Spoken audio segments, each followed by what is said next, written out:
Hello friends, welcome to my YouTube channel IAS gateways. इस video में Gupta and Gupta के design of concrete structures के question number 211 से 220 तक डिटेल में कंसेप्ट्स के साथ आपको एक्सप्लेन करूंगा और जो भी आपके अपकमिंग एग्जाम्स होने वाले हैं उसमें आपको बहुत हेल्पफुल होंगे। सो मेरा वीडियो स्टार्टिंग से एंड तक जरूर देखिए और जिस भी क्वेश्चन में आपको फर्दर डाउट लगता है आप कमेंट सेक्शन में मुझसे डिस्कस कर सकते हैं। So let's start. इसमें क्वेश्चन नंबर 211 पूछा गया है, as compare to moist cured concrete. Moist cured concrete का मतलब है हमारा कि हम जो क्योरिंग कर रहे हैं वो हमारी वेट क्योरिंग कर रहे हैं। आप सभी ने देखा होगा जनरली हम क्या करते हैं, क्योरिंग बाई पॉन्डिंग जो है वो इस कैटेगरी में आते हैं जिसमें हम पानी भर देते हैं after concreting work, which is called moist curing, जो कि मैंने आपको IAS 456 के वीडियोस में आपको एक्सप्लेन किया था। और हमारी दूसरी कैटेगरी की जो क्योर्ड कंक्रीट है that is steam cured concrete. Steam cured concrete हमारी मैंने एक्सप्लेन किया था कि ये हमारी एक्सेलरेटेड क्योरिंग मेथड है, ठीक है। और ये हम परफॉर्म क्यों कर रहे हैं कि कभी कभी ऐसी सिचुएशंस होती हैं कंस्ट्रक्शन साइट्स पे जहां पर हमें रैपिड कंस्ट्रक्शन करना होगा। उसके लिए हमें क्या होगा, हमें फॉर्मवर्क लिमिटेशंस की वजह से फॉर्मवर्क जल्दी रिमूव करना होगा, तो उस केस में हम ये क्योरिंग अडॉप्ट करते हैं। And this is the curing in which जहां पर हम आर्टिफिशियल हीट का यूज करके मॉइस्ट कंडीशंस इंश्योर करते हैं, जिसकी वजह से हमारा there is a rapid gain in strength. इसी वजह से इसे एक्सेलरेटेड क्योरिंग बोलते हैं। Accelerated in the terms of rapid gain in strength, because हमारी जो हाइड्रेशन प्रोसेस है वो हमारा जल्दी कंप्लीट हो जाएगा, बिकॉज ड्यूरिंग दैट कोर्स हमें मॉइस्चर की रिक्वायरमेंट होगी जो कि हमें स्टीम क्योरिंग से मिलता रहेगा एट हाई टेम्परेचर्स, ठीक है। तो हमारे दो रिसर्चर्स हैं कॉलिन एंड हिल्सडॉर्फ, जिन्होंने ये एक्सपेरिमेंट्स परफॉर्म किए क्योरिंग का इफेक्ट देखने के लिए कि हमारी जो कंक्रीट की परमेबिलिटी है उस पर क्या इफेक्ट पड़ता है। तो परमेबिलिटी का मतलब आपको पता है कितने ईच से हमारी कंक्रीट में पानी पास हो सकता है। तो वो हमारी पिछले वीडियो में आपको मैंने एक्सप्लेन किया था कि that is a function of capillary cavities, कि जितनी ज्यादा हमारी कैपिलरी कैविटीज होंगी उतना ज्यादा कंक्रीट हमारा परमिएबल होगा। तो अगर during the course of curing process अगर हमारी कैपिलरी कैविटीज ज्यादा हो रही हैं तो इट मींस हमारी परमिबिलिटी बढ़ जाएगी। तो इन्होंने, ये हमारे रिसर्चर्स थे, उन्होंने एक्सपेरिमेंट्स परफॉर्म किए और ये सजेस्ट किया कि जो हमारी कंक्रीट की सरफेस कैरेक्टरिस्टिक्स हैं वो हमारी परमिबिलिटी की को गवर्न करती हैं, और permeability of steam cured concrete is also higher than that of wet cured concrete. तो इसको आप लिख सकते हो कि जो आप स्टीम कंक्रीट स्टीम से क्योरिंग कर रहे हो उसकी जो परमिबिलिटी आएगी कंक्रीट के अंडर अदर सेम कंडीशंस, वो हमारी जो वेट क्योर कंडीशन से की परमिबिलिटी से ज्यादा होगी। अगर आप इसको इसको इस तरह इंटरप्रेट करेंगे कि हमारी रैपिड गेन इन स्ट्रेंथ हो रही है तो हमारी परमिबिलिटी कम हो जाएगी स्टीम क्योरिंग से, ऐसा नहीं है। एक्चुअली होता क्या है, जब हम स्टीम क्योरिंग करते हैं तो हमारा जो कैपिलरी कैविटीज हैं वो हमारी बढ़ जाती हैं, ठीक है। यहां पर मैंने लिखा भी हुआ है कि self desiccation causes more pores to generate if proper curing is not done. अगर हम हाइड्रेशन के दौरान सफिशिएंट मॉइस्चर प्रोवाइड नहीं करेंगे विथ हेल्प ऑफ क्योरिंग तो हमारा जो पोर्स होंगे वो बढ़ जाएंगे। और अगर हम मॉइस्ट क्योरिंग कर रहे हैं, स्पेसिफिकली पॉइंट क्योरिंग, उस जिस केस में हमारा पानी कॉन्टिन्यूसली अवेलेबल रहेगा over certain period of time, वहां पर क्या होगा, हमारा बेटर स्ट्रेंथ अचीव होगा और हमारे वॉइड्स जो होंगे in the form of capillary cavities जिसके थ्रू पानी फ्लो करेगा, वो हमारा डिपेंड करेगा कि वॉइड्स कितनी है। तो less voids should be present in case of moist curing. No doubt permeability is a function of how well the mix was prepared. Permeability इस पर भी डिटरमाइन करेगा कि हमने मिक्स को कितने अच्छे से प्रिपेयर किया है और कितने अच्छे से हम उसे क्योर कर रहे हैं। तो स्टीम क्योरिंग हमारी अर्ली स्ट्रेंथ तो देगी as compare to moist curing condition, but pond curing हमारी takes a longer time in giving the strength, but जो परमिबिलिटी होगी वो हमारी स्टीम क्योरिंग के केस में ज्यादा हो जाएगी due to presence of more capillary pores within the concrete. Means concrete की जब स्टीम क्योरिंग से आप खत्म करेंगे तो उसके बाद जो पोर्स बचेंगे, कैपिलरी पोर्स, वो हमारे ज्यादा होंगे as compare to moist cured concrete. तो यहां पर हमारा करेक्ट ऑप्शन जो होगा ऑप्शन ए हो जाएगा। उसके बाद हमारा नेक्स्ट क्वेश्चन है, if compressive strength of concrete determined from 150 cross 300 cross mm cylinders, means 150 300 mm cross cylinder का जो कंप्रेसिव स्ट्रेंथ है वो x है। यहां पर एक सिलेंडर मैंने दिखाया हुआ है जिसकी जो डायमीटर है दैट इज 150 mm एंड जिसका हाइट है वो 300 mm। तो थोड़ा सा मैं यहाँ पर इसके बैकग्राउंड में जाके आपको एक्सप्लेन कर देता हूँ पूरी हिस्ट्री, बिकॉज इन सब में स्टूडेंट्स को बहुत कंफ्यूजन होती है। सो मैं यहाँ पर डिटेल आपको कंसेप्ट बता देता हूँ, इस तरह के क्वेश्चंस आपको कैसे और किस कंसेप्ट से सॉल्व करने हैं। ठीक है, सबसे पहले जो हम कंप्रेसिव स्ट्रेंथ टेस्ट परफॉर्म करते हैं कंक्रीट के ऊपर, वो हम लेबोरेटरी में जो परफॉर्म करते हैं that is uniaxial compression test. जो ये यूनिएक्सियल कंप्रेशन टेस्ट परफॉर्म करते हैं उसमें जो हम इंडिया में स्टैंडर्ड टेस्ट स्पेसिमेन लेते हैं वो हम परफॉर्म करते हैं स्टैंडर्ड टेस्ट क्यूब पर, जिसकी जो डायमेंशंस हैं वो 150 mm होंगी। हमारा एक क्यूब है, ये हमारा कहलाएगा स्टैंडर्ड टेस्ट क्यूब, जिस पर हम यूनिएक्सियल कंप्रेशन टेस्ट परफॉर्म करके हम कंप्रेसिव स्ट्रेंथ ऑफ कंक्रीट निकालते हैं लेबोरेटरी में।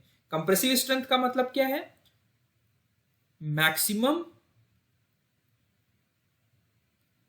कंप्रेसिव स्ट्रेस जिसपे हमारा कंक्रीट फेल हो रही है, ठीक है, that is known as compressive strength at failure. ठीक है, और जो ये टेस्ट परफॉर्म करते हैं ये हमारा स्ट्रेन कंट्रोल्ड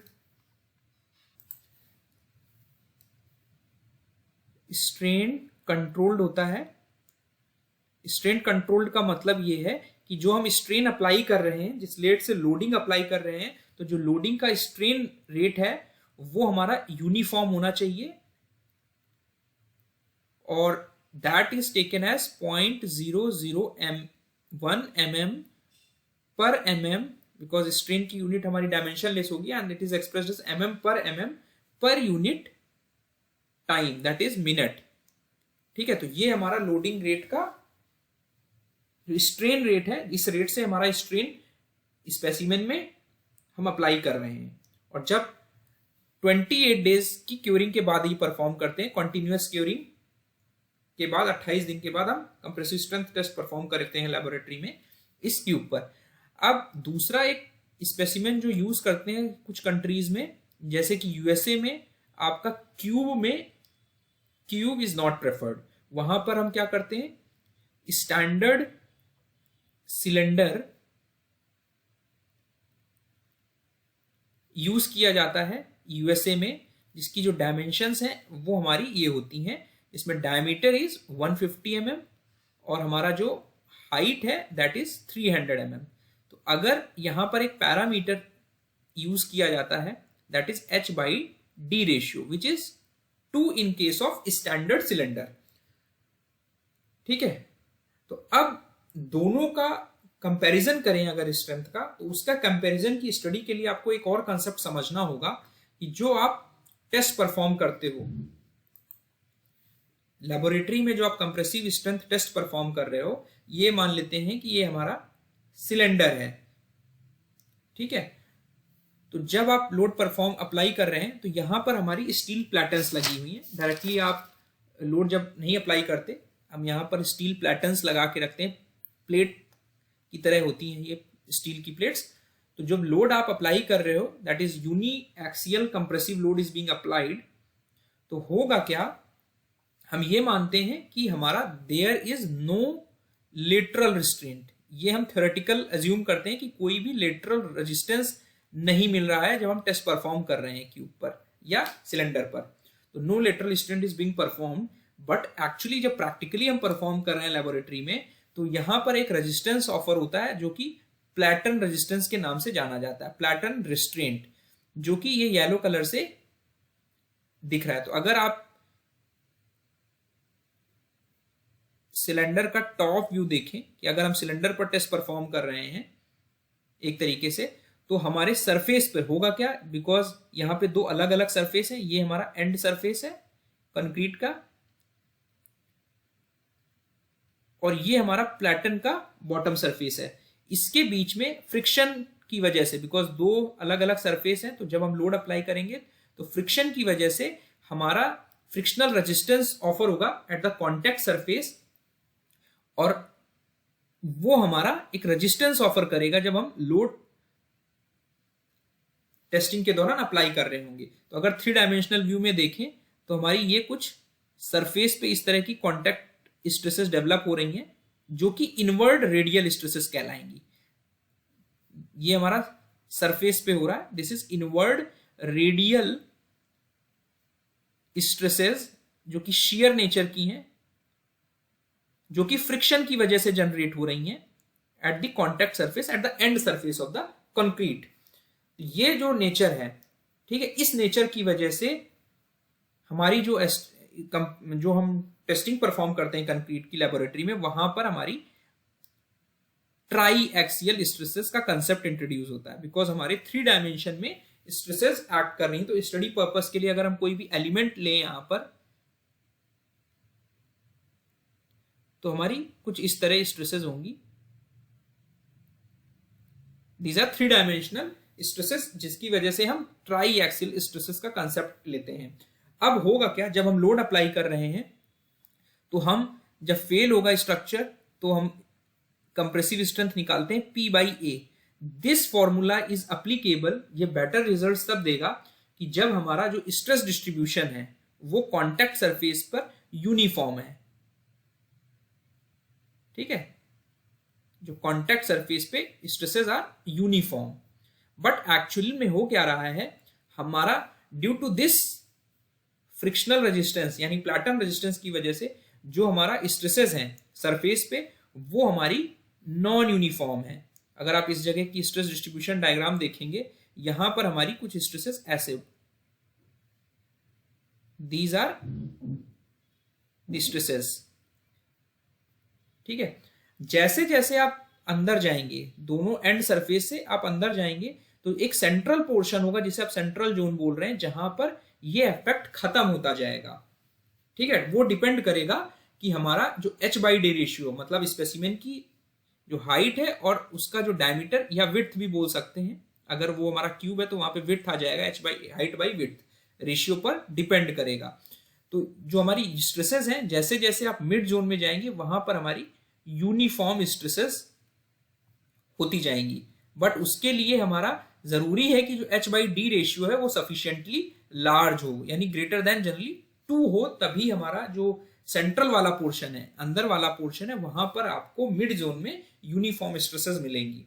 और इस प्रिंसिपल को कहते हैं सेंट वेनेंट्स प्रिंसिपल, जो ये कहता है कि जहां पर आप लोडिंग अप्लाई कर रहे हो उसके कॉन्टेक्ट सरफेस पे हमारी नॉन यूनिफॉर्म स्ट्रेसेस होंगी, और जैसे जैसे आप दूर जाते जाएंगे सेंट्रल पोर्शन पे हमारी स्ट्रेसेस जो होंगी वो आपकी यूनिफॉर्म होंगी, कुछ इस तरह से इन द सेंट्रल जोन। और यही जो स्ट्रेसेस हैं, यही हमारी सिग्मा एफ होगी, जो कि हमारा आप कैलकुलेट कर रहे हो इस फॉर्मूले से।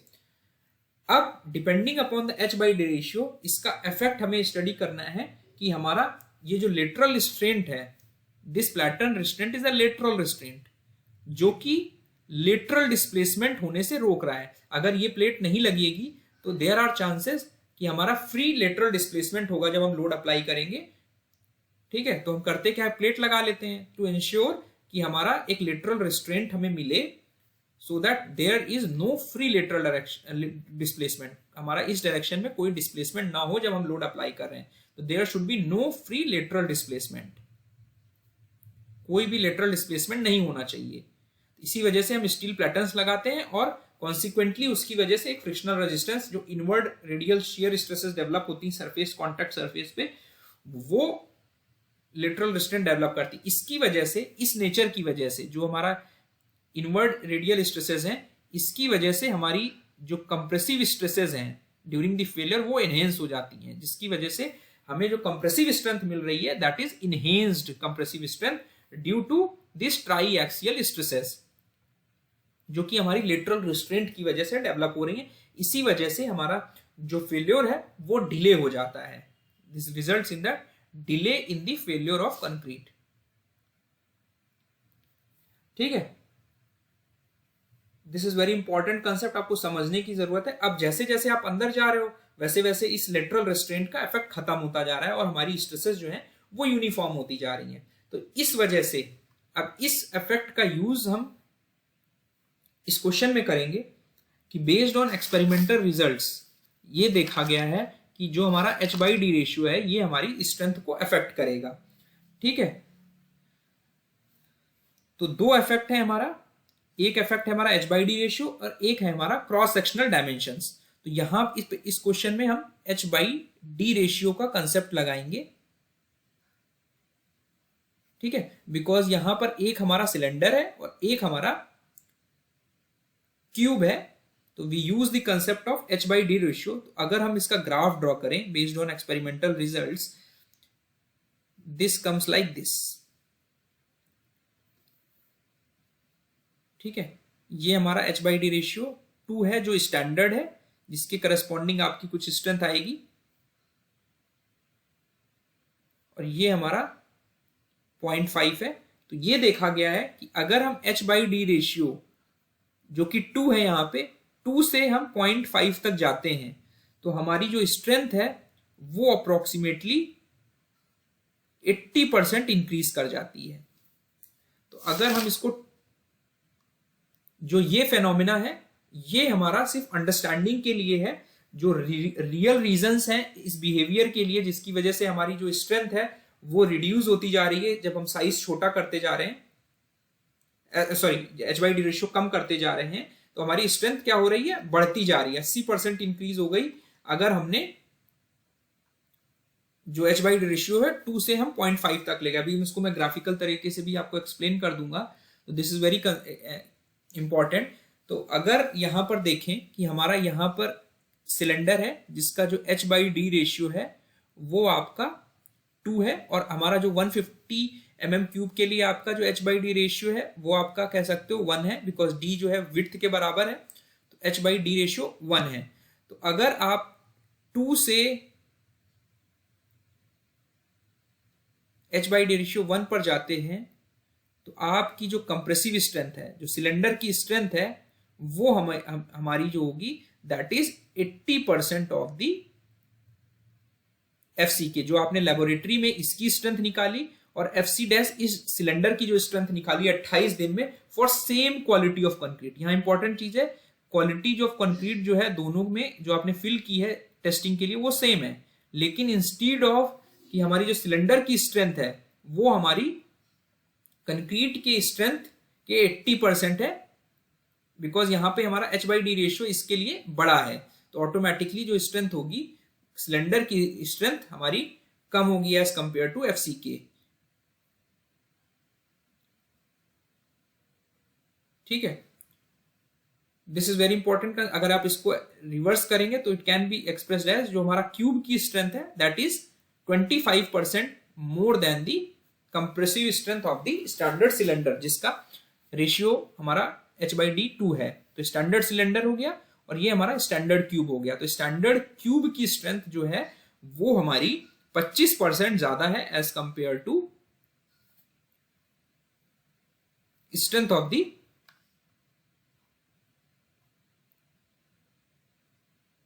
सिलेंडर।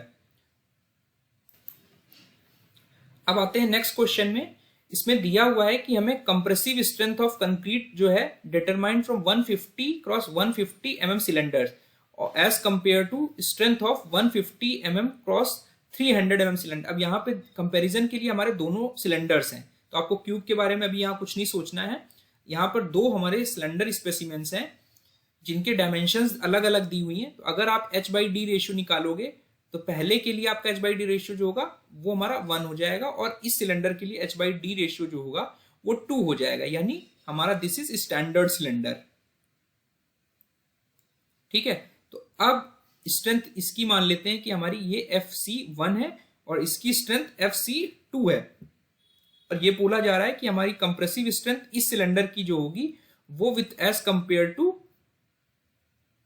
क्या होगी। तो अगर आप देखेंगे इसका जो H/D रेशियो है हमारा इसके H/D रेशियो से कम है। तो अगर हम ग्राफ खींचें, ग्राफ यहां पर खींचा हुआ है,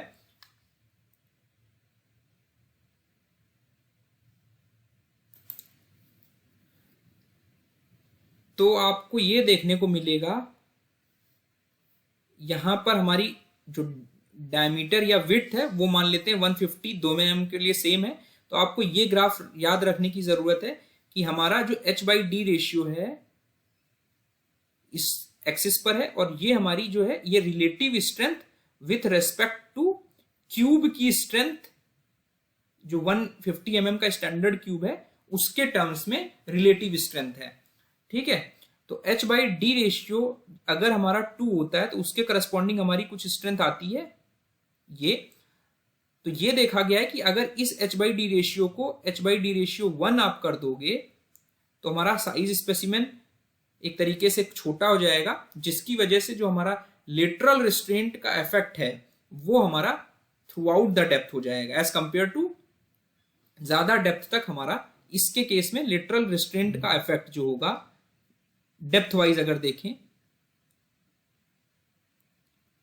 वो ग्रेटर रहेगा, बिकॉज यहां पे जो हाइट और डेप्थ का रेशियो है वो ज्यादा है, कम है, तो जो लेटरल रिस्ट्रेंट की वजह से जो stress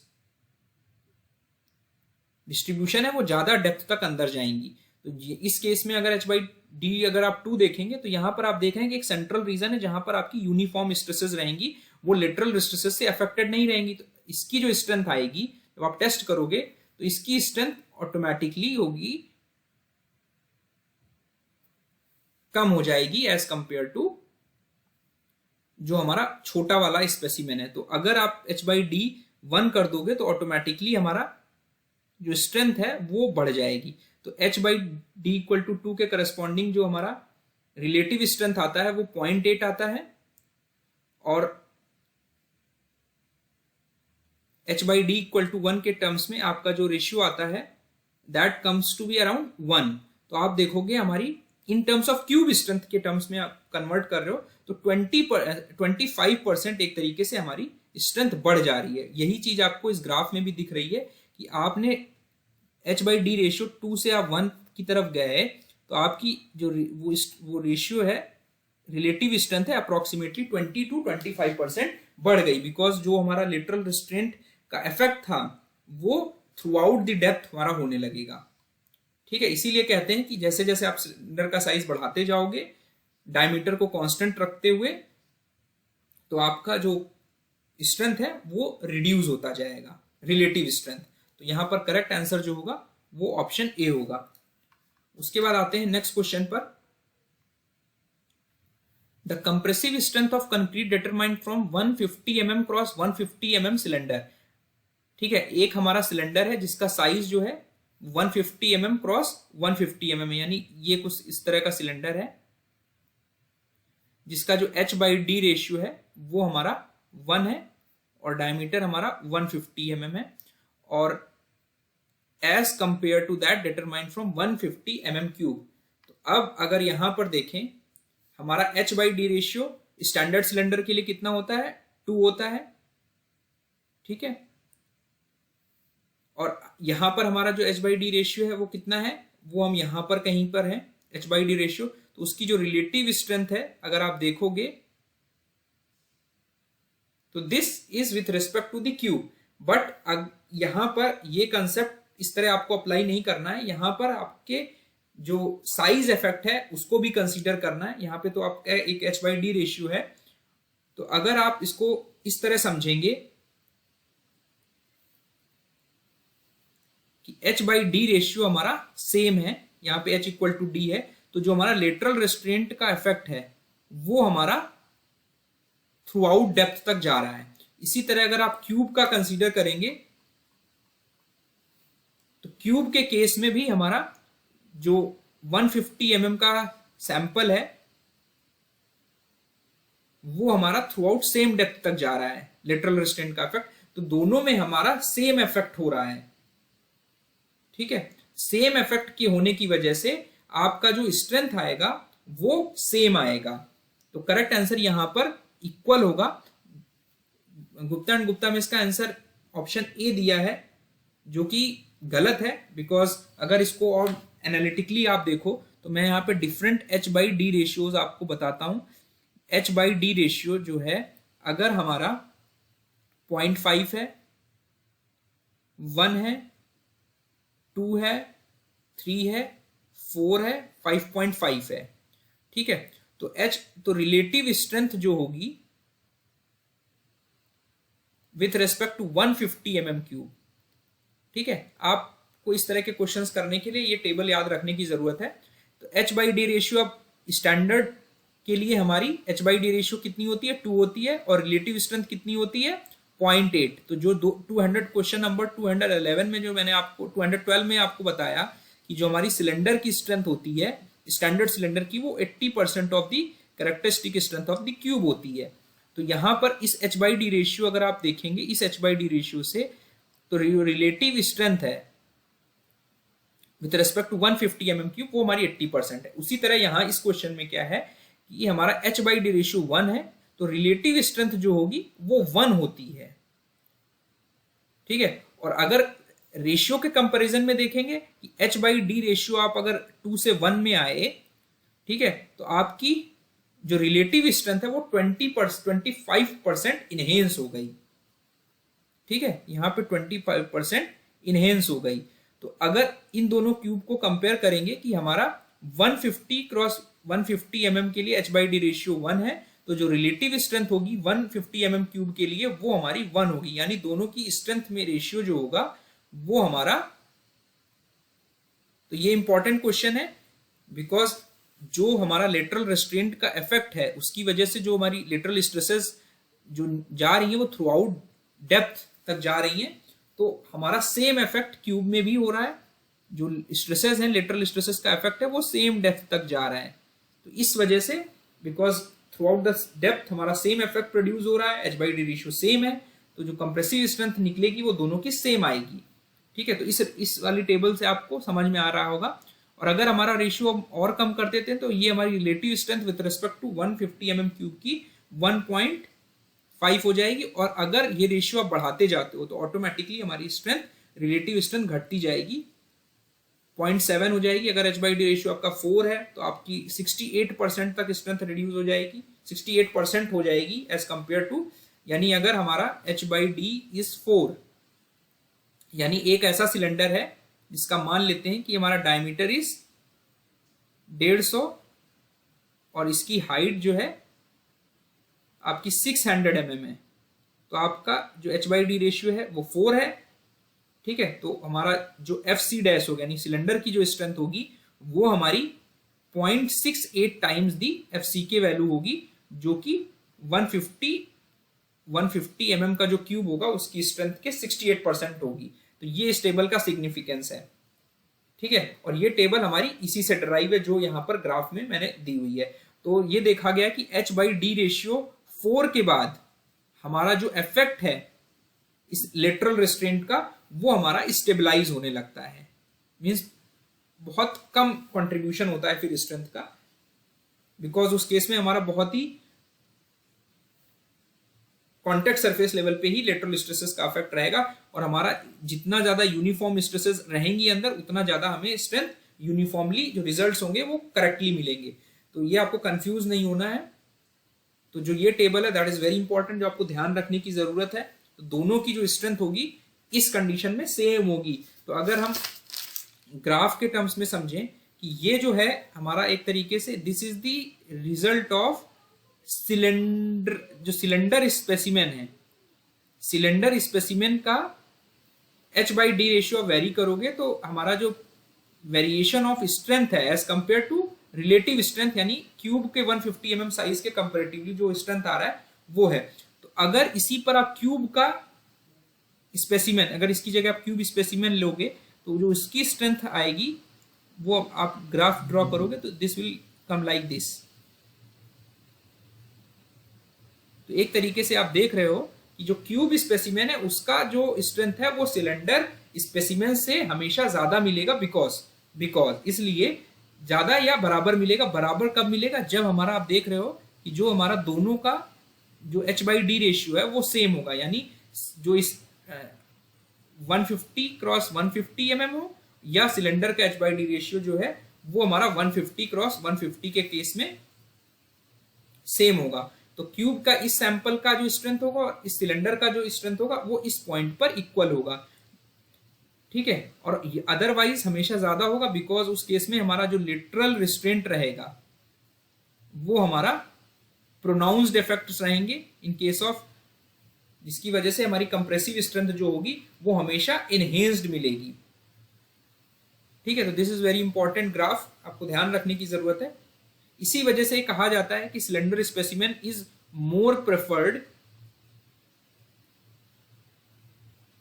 as a test specimen for compressive strength, because इस केस में हमारी मोर यूनिफॉर्म स्ट्रेस डिस्ट्रीब्यूशन मिलेगा हमें, ज्यादा जो सेंट्रल पोर्शन है वहां पर मोर यूनिफॉर्म स्ट्रेसेस रहेंगी, बिकॉज उस केस में हमारा जो लेटरल स्ट्रेसेस का इफेक्ट है केवल ऊपर कॉन्टैक्ट सरफेस के पास ही रह जाएगा, और जनरली हमारा H by D ratio greater than 2 होता है, तो इसका इफेक्ट और भी ना के बराबर हो जाता है जो लेटरल स्ट्रेसेस हैं। तो इसी वजह से हम जो फॉरेन कंट्रीज हैं वहां पर सिलेंडर स्पेसिमेन को हम प्रेफर करते हैं। तो जो बिकॉज हम जो भी फॉर्मूला कैलकुलेट कर रहे हैं फेलियर पे हमारी जो मैक्सिमम स्ट्रेसेस हैं पी बाई ए से, वो हमारी ये एज्यूम करके हो रही है कि the stresses are uniform throughout the cross section. तो हमें वो स्पेसिमेन प्रेफर करना होगा जहां पर हमारी जो स्ट्रेसेस हैं मोर यूनिफॉर्म है। तो इस केस में हमारा जो आंसर होगा वो ऑप्शन सी होगा रादर देन ऑप्शन ए। उसके बाद for determining uniaxial compressive strength of concrete cube is a better test specimen as compare to cylinder, ये बिल्कुल गलत स्टेटमेंट है, ये मैंने जस्ट अभी एक्सप्लेन किया। और जो stress distribution is more uniform over the cross section of cylinder, बिल्कुल करेक्ट है।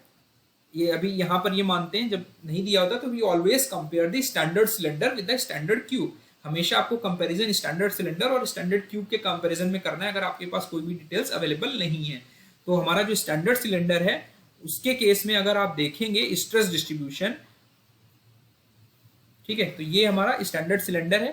तो आप देख रहे हैं कि हमारा जो 0.268 डेप्थ है, 0.268 टाइम्स दी डायमीटर का जो पोर्शन है वहां पे हमारी जो स्ट्रेस है वो बिल्कुल यूनिफॉर्म है, ठीक है, यानी स्ट्रेसेस हमारी कुछ इस तरह हैं, ठीक है। तो जो रिजल्ट हमें इससे मिलेगा वो ज्यादा बेटर होगा, बिकॉज वो हमारा प्रैक्टिकली करेक्ट सिचुएशन को रिप्रेजेंट कर रहा है यहां पर। और क्यूब के केस में थ्रू आउट द डेप्थ हमारा लेटरल स्ट्रेसेस का इफेक्ट है थ्रू आउट इट्स हाइट, तो हमारा जो कंप्रेसिव स्ट्रेंथ मिलेगा वो हमारा ज्यादा होगा। जनरली जो 25% हमारा ज्यादा निकल के आता है कि F C dash is 1.25 times the F C K, वो इसी वजह से ज्यादा आता है। बट हम प्रेफर एफ सी डैश ही करते हैं बिकॉज वहां पे सेंट्रल पोर्शन में हमारी यूनिफॉर्म स्ट्रेसेस ज्यादा है, तो वो बेटर सिचुएशन को रिप्रेजेंट कर रहा है, जो कि हम फॉर्मूले में भी P by a uniform stresses assume करके कैलकुलेट करते हैं during the compressive strength testing.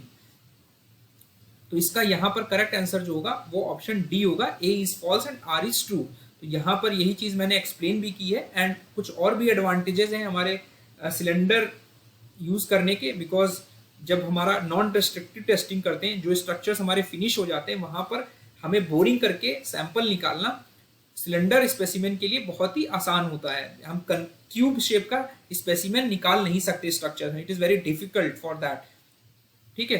तो एक तरीके से आप ये कह सकते हो कि जो हमारा जब हम टेस्ट परफॉर्म कर रहे हैं कंप्रेसिव स्ट्रेंथ का, तो जो हमारी स्ट्रेस पैटर्न है that is non uniform triaxial compression. हम टेस्ट परफॉर्म कर रहे हैं uniaxial compression test, but actual में जो स्ट्रेसेस एक्ट कर रही है कंक्रीट में they are non uniform triaxial compression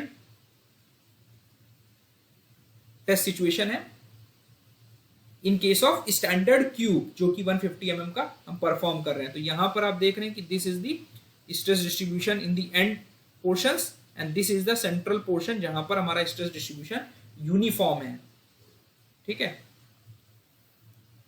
तो यहां पर ये क्रैकिंग पैटर्न दिखाया हुआ है डिफरेंट स्पेसिमेन का, ठीक है। तो आप देख रहे हैं कि यहां पर दोनों के केस में हमारा जो इफेक्ट है वो सेम नेचर का है for the same H by D ratio, जो मैंने अभी एक्सप्लेन किया थ्रू आउट दी हाइट हमारा वो इफेक्ट लिटरल स्ट्रेसेस का इफेक्ट प्रोनाउंस्ड रहेगा। तो उसके बाद हमारा नेक्स्ट क्वेश्चन है,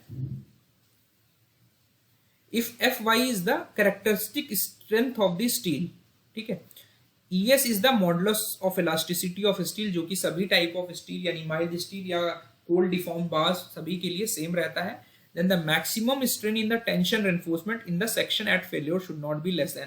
तो जस्ट मैं आपको थोड़ा सा एलेबोरेट कर देता हूं जो हमारा इसका कंसेप्ट है. ये यहाँ पे मैंने एक singly supported beam singly reinforcement beam है जो कि टेंशन रेनफोर्समेंट प्रोवाइडेड है जिसपे, दैट इज रेक्टेंगुलर बीम. तो जो हमारा स्ट्रेन होगा स्टील में, स्टील के सेंट्रॉइड लेवल पर, ये ध्यान रखने वाली बात है कि जो हम स्ट्रेन या स्ट्रेस अजम्पशंस लेते हैं एनालिसिस में, वो सेंट्रॉइड ऑफ द स्टील लेते हैं, टेंशन स्टील. तो जो स्ट्रेन होगा that is given by FYD upon steel. ये बेसिक जो फंडामेंटल्स हैं कि स्ट्रेस अपॉन स्ट्रेन जो होगा मॉडुलस ऑफ इलास्टिसिटी होगा, वो स्ट्रेन का फंडा यहां पर है. ठीक है, बट कोड ये कहता है कि जो आपको स्ट्रेन लेना है that is taken as FY upon ES into 1.15 divide किया कैरेक्टरिस्टिक स्टील में with some factor of safety for the steel, because variability in properties of steel को कंसीडर करते हुए आप जो फैक्टर ऑफ सेफ्टी लेते हैं स्टील के केस में 1.15 लेते हैं. तो ये स्ट्रेन हुआ and some strain of 0.002 is added. ये इसलिए ऐड किया जाता है बिकॉज ये फॉर्मूला जो है ये हमारा जो HYSD बार्स हैं उनके लिए दिया गया है, उनको ध्यान में रखते हुए, बिकॉज इनमें कोई भी डेफिनेट यील्ड पॉइंट नहीं होता है. ये मैंने आपको पहले भी एक्सप्लेन किया था IS 456 के वीडियोस में कि HYSD बार्स या कोल्ड डिफॉर्म बार्स में हमारा डेफिनेट यील्ड पॉइंट ना होने की वजह से जो हम स्ट्रेन का ऑफसेट लेते हैं 0.002 स्ट्रेन ऑफसेट या 0.2% प्रूफ स्ट्रेस मान लो आप, तो वो जो स्ट्रेन ऑफसेट है उसी 0.002 स्ट्रेन को यहां पर ऐड किया गया है. तो होगा क्या, ये फॉर्मूला हमारा HYSD बार्स के लिए तो बेटर रिजल्ट्स देगा, लेस कंजर्वेटिव हो जाएगा ये ऑफसेट की वैल्यू, बट जैसे ही आप 0.002 ऐड करोगे इस वैल्यू में तो आपका वो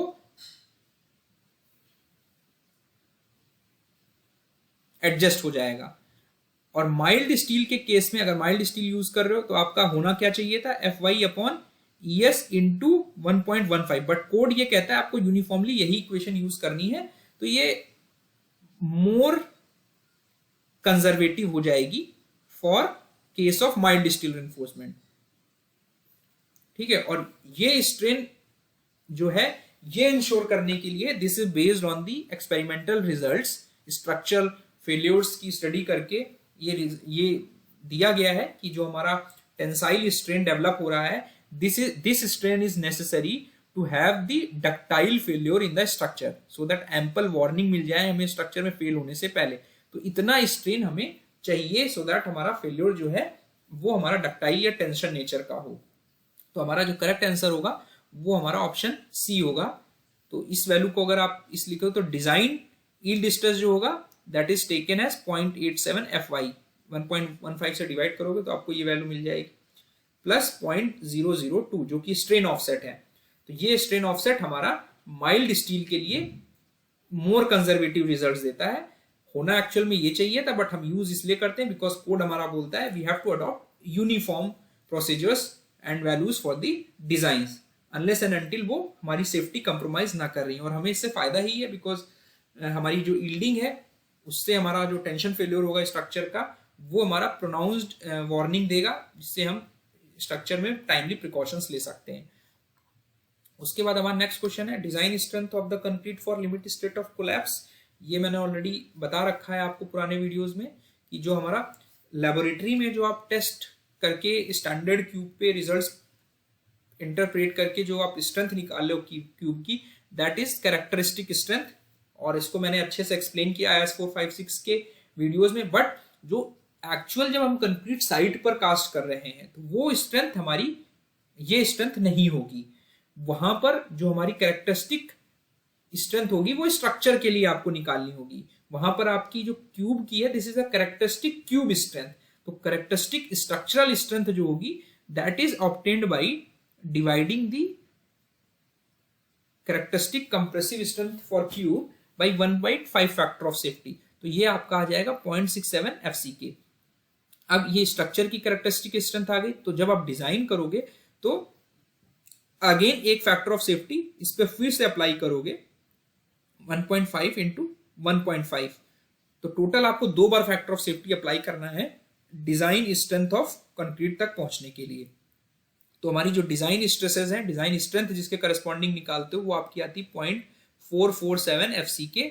और जो हमारा अल्टीमेट कंप्रेसिव स्ट्रेन है फाइबर में, कंप्रेसिव फाइबर में कंक्रीट के, वो हमारा 0.0035 है। यानी हमारा स्टील में जो मैंने आपको ऊपर एक्सप्लेन किया वो उतना स्ट्रेन हमारा स्टील में होना चाहिए, और during the failure ultimate strain जो हो सकता है कंक्रीट के, जिस पर हमारी कंक्रीट को फेल माना जाएगा कि इतना फ्रैक्चर के दौरान इतना स्ट्रेन एक्सट्रीम फाइबर में होगा, तो it is assume to be failed. तो ये बोला गया है कि चाहे वो अंडर रेनफोर्स बीम हो या ओवर रेनफोर्स बीम है, हमारा फेल्योर जो होगा ultimate failure is by the crushing of concrete, जब हमारा जो स्ट्रेन है वो हमारा अल्टीमेट स्ट्रेन से ज्यादा या उसके बराबर हो जाएगा।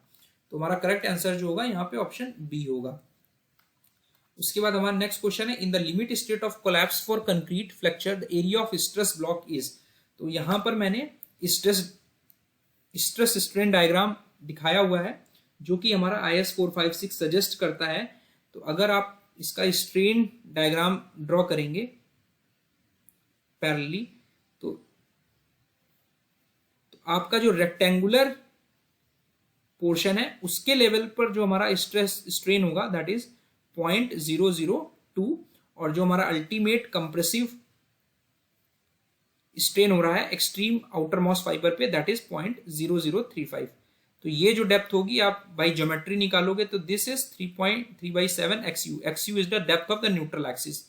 ठीक है, जो हमारी टेंसाइल स्ट्रेंथ है कंक्रीट की डिजाइन में वो इग्नोर कर दी गई है as per IS 456, this is ignored. और हमारा जो स्ट्रेस डायग्राम है that is taken as rectangular plus parabolic. तो रेक्टेंगुलर आपको लेना है up to height of 3/7 of depth of neutral axis, और हमारा पैराबोलिक रहेगा न्यूट्रल एक्सिस से 4/7 XU है। ये हमारी ज्योमेट्री से निकली है, आप सिंपल यूज करोगे तो you will get to know. और यहां पे हमारा स्ट्रेन रहेगा EST। तो अगर आपका स्ट्रेस ब्लॉक पैरामीटर में हमारा 2 पैरामीटर्स हैं, एक तो हमारा एरिया ऑफ स्ट्रेस ब्लॉक है। तो एरिया ऑफ स्ट्रेस ब्लॉक का मतलब है जो हमारा स्ट्रेस डायग्राम है उसका आपका एरिया कितना है। तो एरिया निकालने का सिंपल तरीका है, रेक्टेंगल का एरिया लेंथ इंटू विड्थ हो जाएगा।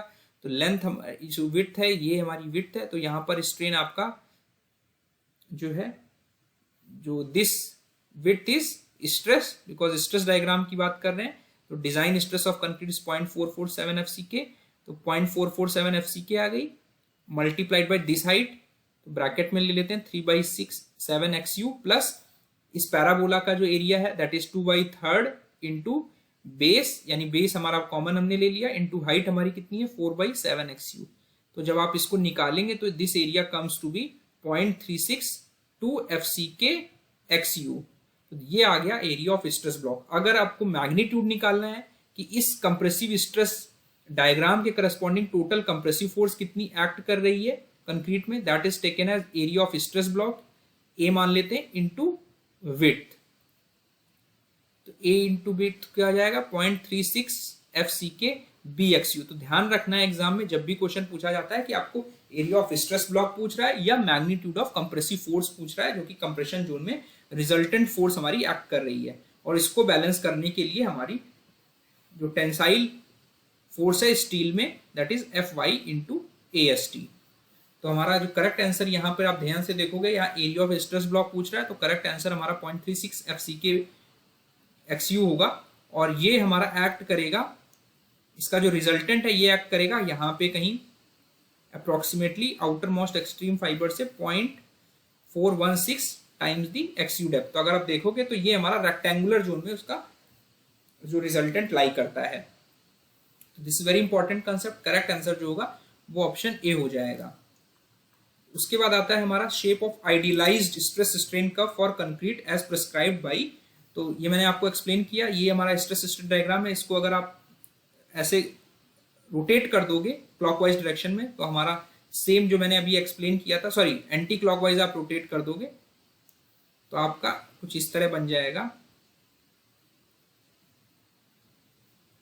ठीक है, तो ये हमारा ECU हो जाएगा which is ultimate compressive strain में जो फाइबर में स्ट्रेन है ड्यूरिंग फ्रैक्चर, और ये हमारा इसके करस्पॉन्डिंग हमारे स्ट्रेन्स लिखे हुए हैं कि हमारा जो रेक्टेंगुलर पोर्शन है वो इस पोर्शन में है स्ट्रेसेस, और ये हमारा पैराबोलिक वेरिएशन है स्ट्रेसेस का, और स्ट्रेन हमारा इस तरह वेरी कर रहा है।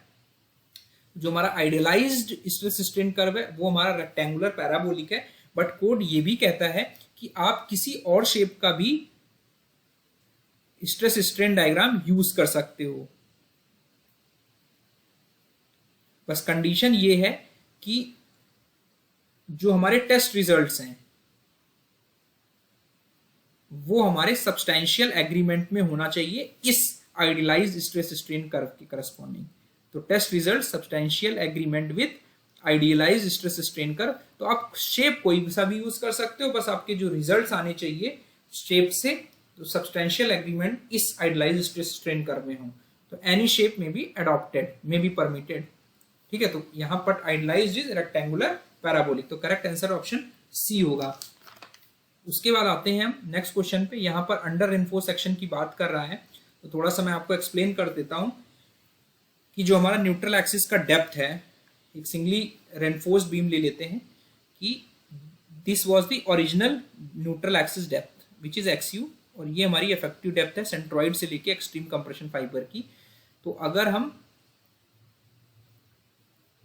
इसको ज्योमेट्रिकली ऐसे लिख सकते हैं, दिस इज द इक्वेशन, या मैथमेटिकली मैं आपको एक्सप्लेन कर रहा हूं तो आपको भूलेगा नहीं, this can be written as this. तो यहां पर जो EST है ये हमारा सेंट्रॉइड जो है टेंशन रेनफोर्समेंट का, उसके लेवल पे जो स्ट्रेन है वो है स्टील में, और ये हमारा न्यूट्रल एक्सिस का डेप्थ है।